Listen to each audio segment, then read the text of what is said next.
Kita akan melihat bagaimana koil Tesla bekerja juga fenomena telepati dan teleportasi. Koil Tesla mampu menghasilkan mobil listrik, kita harus memahami apa tujuan dan logika Nikola Tesla ketika mengembangkan perangkat ini. Tentang cara kerja induktor atau koil dan saya menjelaskan bagaimana arus listrik mengalir melalui koil dapat menghasilkan medan magnet. Sekarang Tesla Coil mengatasi batasan ini mengambil konsep ini secara ekstrim. Bagaimana telepati itu bekerja dan apa kaitannya dengan Tesla Coil? Tesla Coil dan telepati logika kerjanya sama untuk membuat arus bola-balik melewati koil tetapi dengan tegangan yang sangat tinggi dan dengan frekuensi tertentu untuk dapat mengirimkan energi pada jarak yang lebih jauh. Tesla Coil adalah alat yang bekerja mengubah fluks magnet menjadi arus. Tetapi hal yang menarik adalah jika jumlah belitan pada belitan sekunder lebih besar dari jumlah belitan pada belitan primer dan tegangan keluaran lebih besar dari input yang dihasilkan. Bahwa masing-masing dari mereka bertindak sebagai sumber tegangan seperti baterai dan oleh karena itu setiap kali kita menambahkan loop lingkaran belitan baru itu akan menambah tegangan itu ke kumparan. Meditasi, samadhi, yoga adalah identik sama seperti menambah lingkaran belitan loop pada kumparan. Menambah belitan pada Tesla Coil, serupa dengan menambah kekuatan energi di manusia masuk dalam ketiadaan ego diri. Fahami sekali lagi, kunci kontemplasi ini adalah meniadakan ego diri. Menyatu dengan semesta, menselaraskan energi di tubuh fisik materi bahani, selaras dengan energi jagat raya baik vibrasi dan frekuensi atau getarannya. Frekuensi getaran yang mengalir mengarah dari alfa, beta, theta dan gamma, frekuensi yang di sini para orang suci dapat melintasi keterbatasan materi tubuh fisik, melampaui ruang dan waktu. Koil Tesla terdiri dari rangkaian induktor dan kapasitor komponen yang mampu menyimpan energi meskipun mereka melakukannya dengan cara yang berbeda. Kapasitor dengan medan listrik dan induktor dengan medan magnet. Bidang kapasitor yang digunakan menghasilkan medan magnet, ini akan mulai kehilangan kekuatannya menginduksi arus ke arah yang berlawanan dan mengisi ulang kapasitor sampai induktor hingga mencapai saat kehilangan semua medan magnetnya. Kejadian ini berulang untuk kembali memulai siklus lagi dan memperlambat gerakan elektron. Sirkuit pada kumparan Tesla ini memiliki dua manfaat besar, bahkan ketika mereka tidak dapat menahan energi tanpa batas. Inilah yang terjadi pada fenomena moksa, saat kontemplasi mencapai frekuensi gamma. Tubuh fisik sirna bisa terjadi saling meniadakan jika materi dan antimateri bertemu. Hal ini dilakukan untuk jangka waktu tertentu. Semua kekuatan yang hilang di setiap siklus harus diperbarui diulang terus-menerus.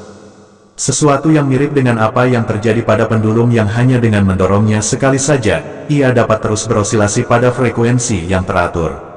Dan kapasitansi kapasitor dengan mempertimbangkan ini, induktor rangkaian akan menghasilkan medan elektromagnetik yang osilasinya akan sama dengan frekuensi yang ditetapkan yang konstan. Dan apakah Anda tahu bahwa objek lain adalah sesuatu yang mirip dengan penyetelan ini, yaitu yang satu untuk menghasilkan frekuensi tertentu dan membagikan atau mengirimnya ke yang lain? Inilah cara kerja telepati.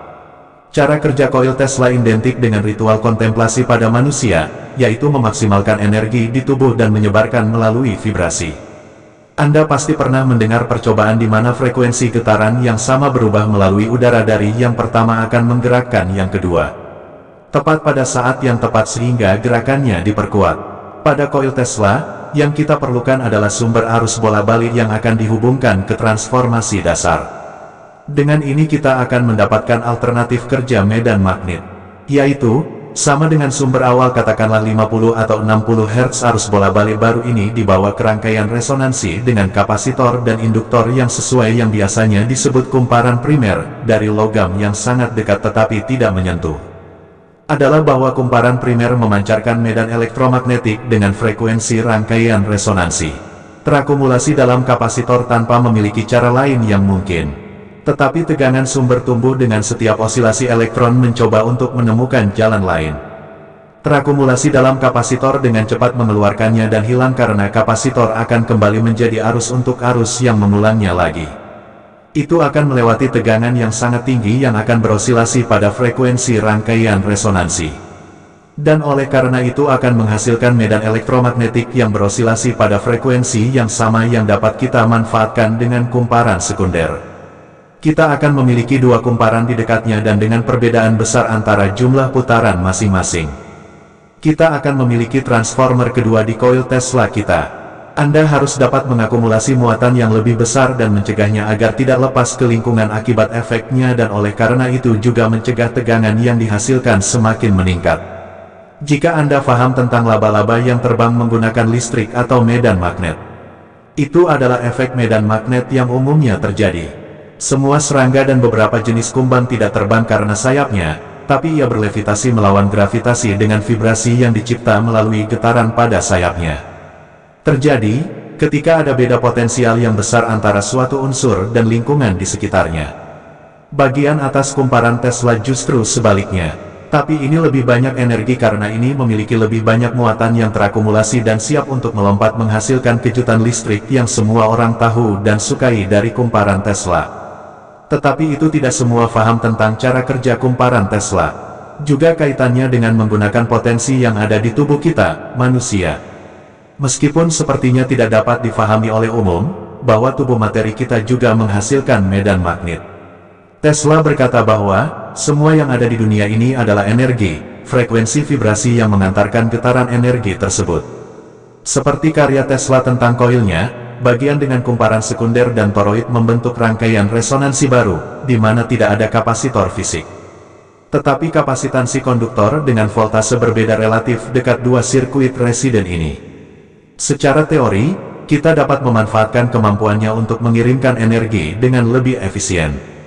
Tahukah Anda bahwa Anda dapat menghasilkan pasokan daya tanpa akhir hanya dari tanah atau bumi di bawah kaki Anda? Hal ini dapat terjadi jika kedua rangkaian harus memiliki frekuensi resonansi yang sama.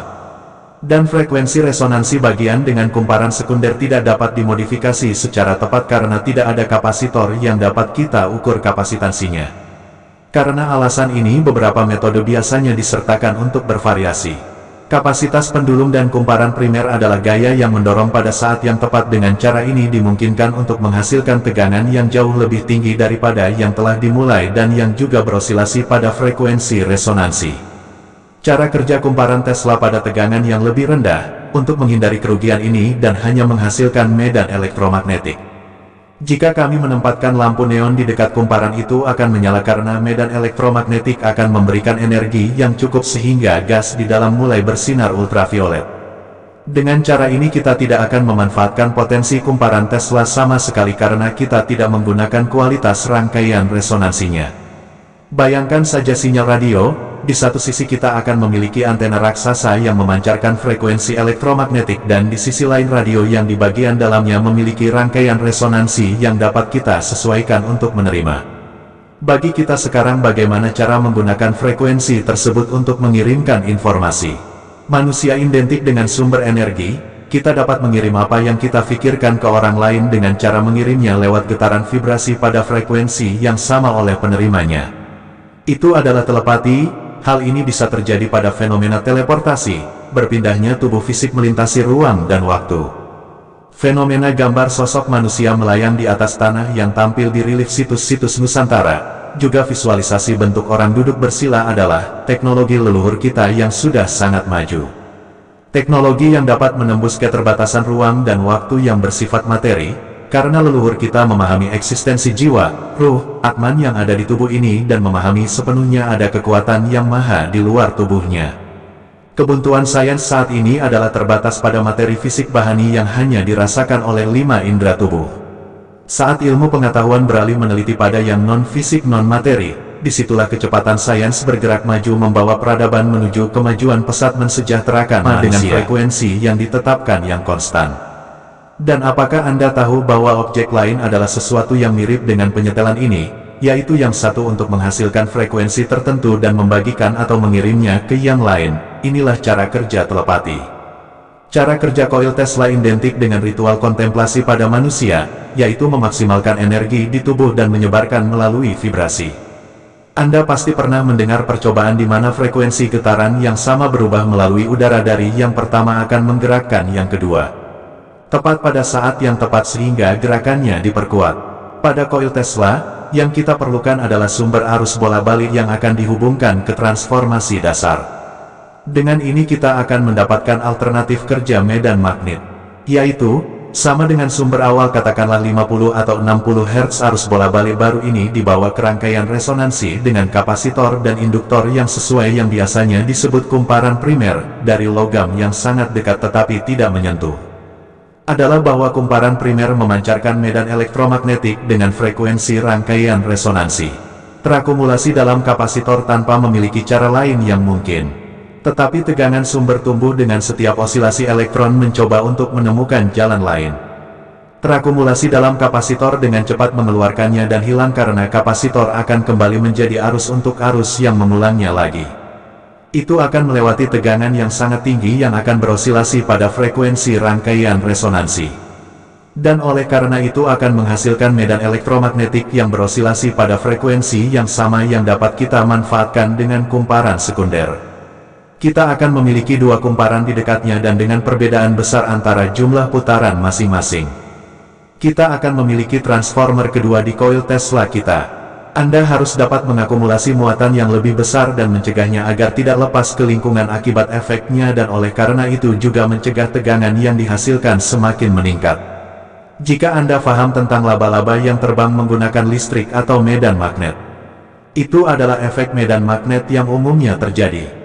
Semua serangga dan beberapa jenis kumbang tidak terbang karena sayapnya, tapi ia berlevitasi melawan gravitasi dengan vibrasi yang dicipta melalui getaran pada sayapnya. Terjadi, ketika ada beda potensial yang besar antara suatu unsur dan lingkungan di sekitarnya. Bagian atas kumparan Tesla justru sebaliknya. Tapi ini lebih banyak energi karena ini memiliki lebih banyak muatan yang terakumulasi dan siap untuk melompat menghasilkan kejutan listrik yang semua orang tahu dan sukai dari kumparan Tesla. Tetapi itu tidak semua paham tentang cara kerja kumparan Tesla. Juga kaitannya dengan menggunakan potensi yang ada di tubuh kita, manusia. Meskipun sepertinya tidak dapat difahami oleh umum, bahwa tubuh materi kita juga menghasilkan medan magnet. Tesla berkata bahwa, semua yang ada di dunia ini adalah energi, frekuensi vibrasi yang mengantarkan getaran energi tersebut. Seperti karya Tesla tentang koilnya, bagian dengan kumparan sekunder dan toroid membentuk rangkaian resonansi baru, di mana tidak ada kapasitor fisik. Tetapi kapasitansi konduktor dengan voltase berbeda relatif dekat dua sirkuit residen ini. Secara teori, kita dapat memanfaatkan kemampuannya untuk mengirimkan energi dengan lebih efisien. Tahukah Anda bahwa Anda dapat menghasilkan pasokan daya tanpa akhir hanya dari tanah atau bumi di bawah kaki Anda? Hal ini dapat terjadi jika kedua rangkaian harus memiliki frekuensi resonansi yang sama. Dan frekuensi resonansi bagian dengan kumparan sekunder tidak dapat dimodifikasi secara tepat karena tidak ada kapasitor yang dapat kita ukur kapasitansinya. Karena alasan ini beberapa metode biasanya disertakan untuk bervariasi. Kapasitas pendulum dan kumparan primer adalah gaya yang mendorong pada saat yang tepat. Dengan cara ini dimungkinkan untuk menghasilkan tegangan yang jauh lebih tinggi daripada yang telah dimulai dan yang juga berosilasi pada frekuensi resonansi. Cara kerja kumparan Tesla pada tegangan yang lebih rendah, untuk menghindari kerugian ini dan hanya menghasilkan medan elektromagnetik. Jika kami menempatkan lampu neon di dekat kumparan itu akan menyala karena medan elektromagnetik akan memberikan energi yang cukup sehingga gas di dalam mulai bersinar ultraviolet. Dengan cara ini kita tidak akan memanfaatkan potensi kumparan Tesla sama sekali karena kita tidak menggunakan kualitas rangkaian resonansinya. Bayangkan saja sinyal radio, di satu sisi kita akan memiliki antena raksasa yang memancarkan frekuensi elektromagnetik dan di sisi lain radio yang di bagian dalamnya memiliki rangkaian resonansi yang dapat kita sesuaikan untuk menerima. Bagi kita sekarang bagaimana cara menggunakan frekuensi tersebut untuk mengirimkan informasi. Manusia identik dengan sumber energi, kita dapat mengirim apa yang kita pikirkan ke orang lain dengan cara mengirimnya lewat getaran vibrasi pada frekuensi yang sama oleh penerimanya. Itu adalah telepati. Hal ini bisa terjadi pada fenomena teleportasi, berpindahnya tubuh fisik melintasi ruang dan waktu. Fenomena gambar sosok manusia melayang di atas tanah yang tampil di relief situs-situs Nusantara, juga visualisasi bentuk orang duduk bersila adalah teknologi leluhur kita yang sudah sangat maju. Teknologi yang dapat menembus keterbatasan ruang dan waktu yang bersifat materi, karena leluhur kita memahami eksistensi jiwa, ruh, Atman yang ada di tubuh ini dan memahami sepenuhnya ada kekuatan yang maha di luar tubuhnya. Kebuntuan sains saat ini adalah terbatas pada materi fisik bahani yang hanya dirasakan oleh 5 indera tubuh. Saat ilmu pengetahuan beralih meneliti pada yang non-fisik non-materi, disitulah kecepatan sains bergerak maju membawa peradaban menuju kemajuan pesat mensejahterakan manusia. By Santo Sabah.